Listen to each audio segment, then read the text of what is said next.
Welcome, my loves, to a brand new episode of the Salty Bake Club with a very different backdrop. Yes, I'm not at home. Yes, I'm not in my recording studio. I am currently at our yoga loft because I spent all the days, all the hours here. I have been recording for our 500-hour yoga teacher training so many lessons, so many hours, and my podcast mic is here because of that.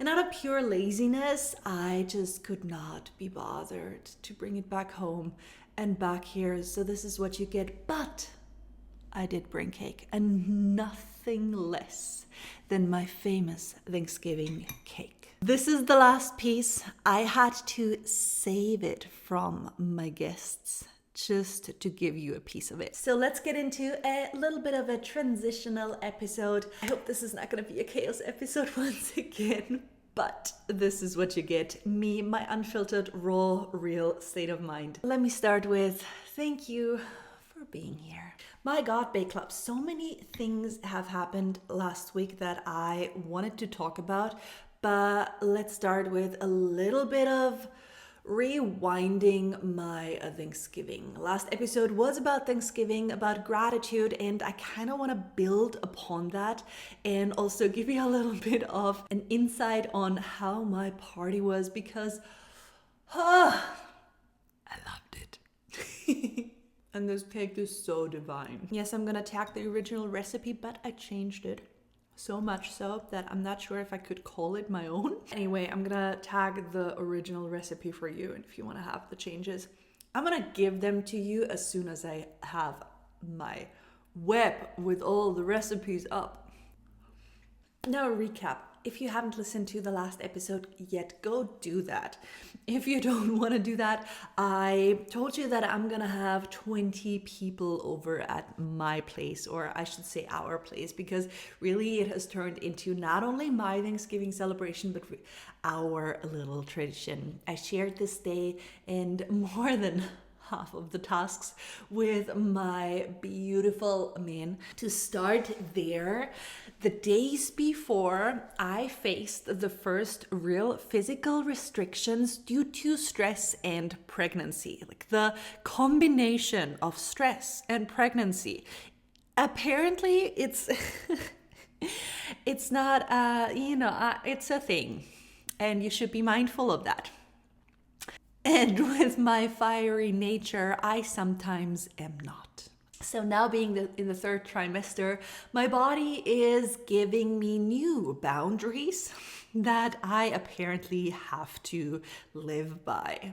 This obviously comes in very uncomfortable timing because just picture that. The days before, I'm running a trazillion errands to design the menu cards, get them from the printer, have the decoration ready, buy more glasses because we don't have enough, do all the grocery shopping, blah, blah, blah. And yes, I am a yoga teacher, but I can get a little carried away with my pace.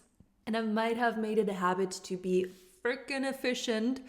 So my body just didn't like the pace that I was rolling with. And at some point I had what felt like actual contractions in my lower belly. And that's not a good thing. I am 31 weeks pregnant now. You don't want to have that. But don't you worry about me, all is fine. Oh God, I wish I could say I just listened to my body and took it slower. But I was like, no, I have things to get done.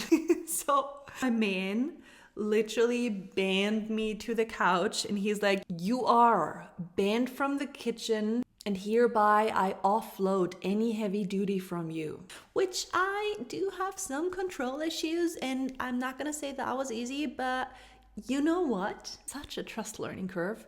He pulled through with it. I didn't do any of the cooking. And I'm gonna show you our menu cards here. We had quite a lot of dishes. Except for the baking, of course. I would never let go of the baking. The entire day of Thanksgiving and the day before, I was able to really relax a little bit more due to the generosity of my man, and I mean the generosity in effort, in devotion, in pulling through, in action steps, in execution, that he so embodies. I don't want to trail away in just telling you how lucky I am, which I am.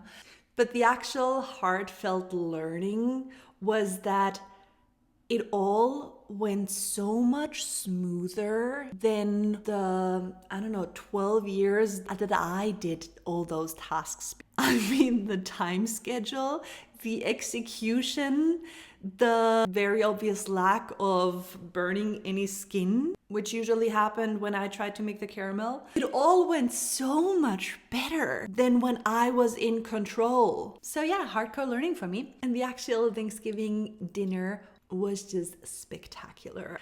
I'm gonna show you some photos. I'm gonna pop them up here on the video. And here is what really stood out. There was a bunch of people gathered around a long table, and everybody was so warm, so welcoming, and so open-hearted with each other, even though many of them didn't know each other. But the flow of conversation and the spirit of that group was so joyful.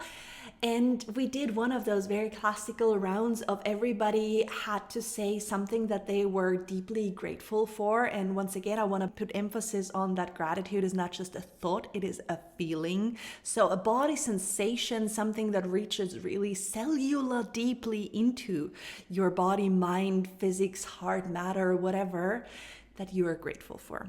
And I felt so blessed in this moment because I had the privilege of knowing the backstory of each of them.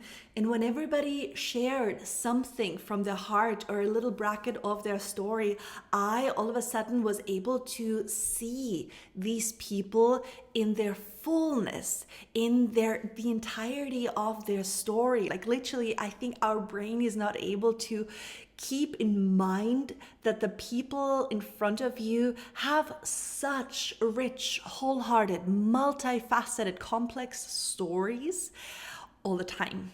I mean, think of your coworker. Think of when he or she annoys you with another email or the way she hands out a task over to you. Are you able to remember in that very moment that this person is a single mom or has lived through a very rough patch of not being able to find good housing for her children or get a kindergarten space? Or maybe he or she just went through a chapter of her life where grief was really there. What I want to say is that so often we see the people for what feelings we associate with them in that moment and what projection we stream onto them rather than having their full story in mind. And that evening was such a miraculous reminder of that, because having a crowd full of 20 people, just a reminder, that is a lot. And being able to see and witness and be in awe of so many stories from so many people, it struck such a deep level of kindness and gratitude within me. My serotonin went through the roof. And as a matter of fact, again, I'm here at our Trees and Stories yoga loft. This is such a beautiful space, little promo for it. And on the day when this podcast is going to be released, my next yin training will start. And I was zapping through the pages of the manual of this yin training when I found this little page about neuromodulators. And I was reminded back in the days, 2020, when we all were big Huberman Lab fans, and Mr. Brain Daddy Huberman taught me something about serotonin that stuck. And I love that fact so much that I put it down in the Yin Yoga Teacher Manual. So just as a recap, serotonin is that neurotransmitter, neuromodulator hormone that makes you feel all happy and yummy. When you have a balanced level of serotonin in your bloodstream, in your brain, then you feel very content, very happy. And funny enough, gratitude triggers a release of serotonin in your brain. How cool is that? I mean, feeling the body sensation of gratitude makes you happy. Like, this is the scientific proof for what we already know happens. Last episode, I suggested to make it a ritual, right? Like I do these Thanksgiving celebrations every year, but make it a ritual to practice gratitude, not as a thought, but as a body sensation every day, every week at least. And you will make yourself happier.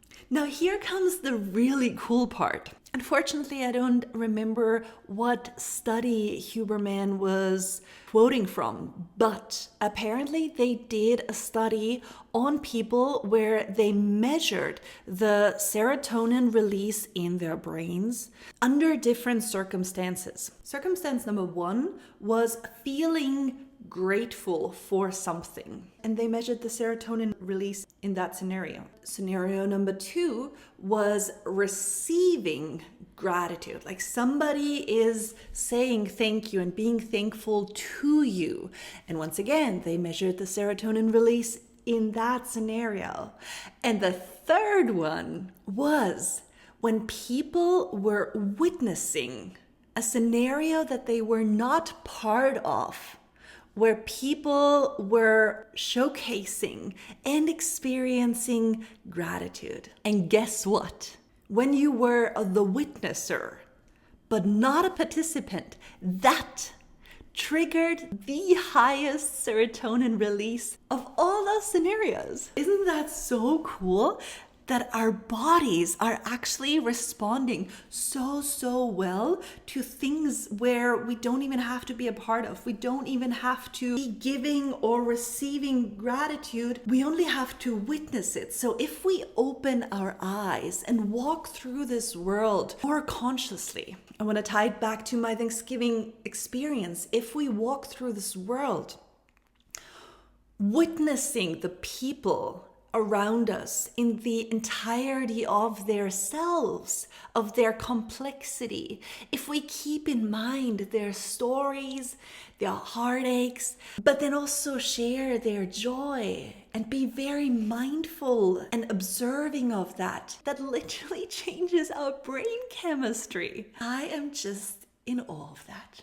Another side note, chocolate also triggers the release of serotonin, so this chocolate peanut butter cake might be a second feel-good option. I can simply not stop eating this cake and talking about this cake, seriously.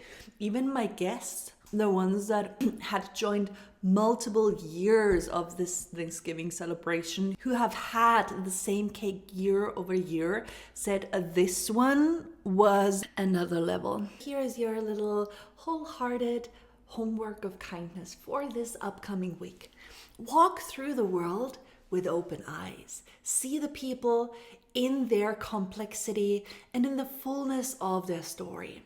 Practice and be open to witness gratitude and give more. As a cherry on top, be one of those people who are so generous in their energy resources, in showing up for others like my man did for me.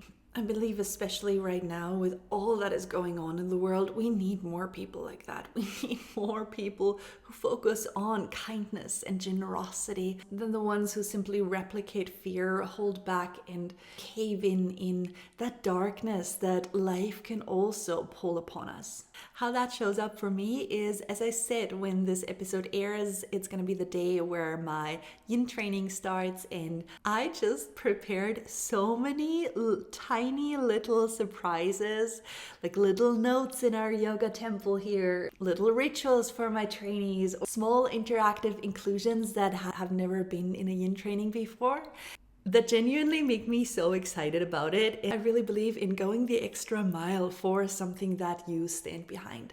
And it might be the same curating experiences like this Thanksgiving celebration and this yin training. I genuinely believe we need more people that go the extra mile to make an experience magical for others. And not only the people, but the world will be so deeply grateful for that. So with that, I'm going to release you into the days ahead.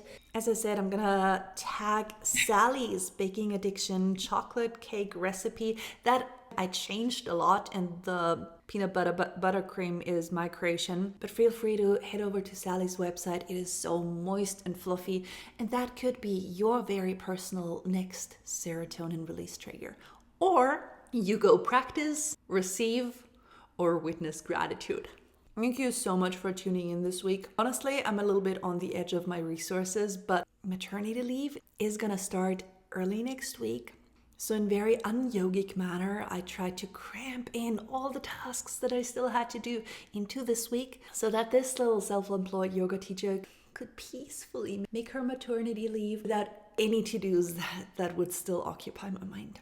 I guess we could do another pregnancy episode in celebration of that next week. If you want to do that, please send me your questions. Send me whatever you want to know. There's nothing too silly. There's nothing too bold. I always love to hear from you. Ooh, how you also could help me in this podcast. Share it, like it, follow it, make a comment, and most importantly, subscribe. I'm your host, Sarah Grace, and I cannot wait to hang out again next week.